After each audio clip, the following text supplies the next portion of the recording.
आज आपण घर को आसी माँ को देखापी आई जो पिलाटी आपण पाखे ठिया आपण पुओ ना ना पिलार बयस के बर्तमान आपड़ खाली 15 वर्ष है आप खाली कहे जिते बड़े पदमपुर चांबर चलता आपड़ जाइए पिला को नहीं छोट थिला सेते बेले कौन होउथला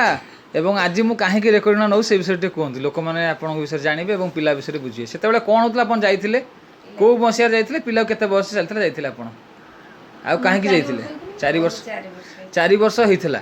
आपड़ जाइए 4 वर्ष 4.5 वर्ष कौन हो कौन होता जाइए आप पिला को लेकिन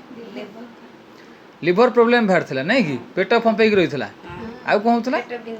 बिंधा होता पानक्रियासटा फुली रिपोर्ट रे बाहर नहीं कि एवं 2टा नली भितर फुलता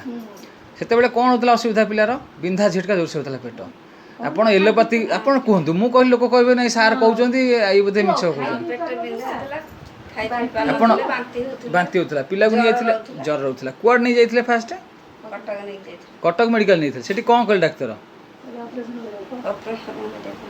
केते टाइम खर्च भूल कही आपड़ नहीं देखते देखला मो पाक खबर नहीं जोगाजोग कर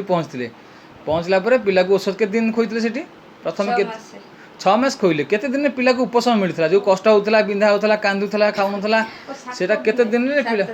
7 दिन भल होता आप से औषध 6 मास कंटिन्यू कले पिला संपूर्ण सुस्थ है आज से पिलार आज बड़ हो गला पुओ को पाठ पढ़ुच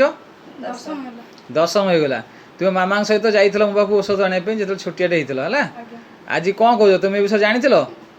जान न ना केमती लगुच भल लगुच नहीं आज एवं देह संपूर्ण सुस्थ अच्छे ना नहीं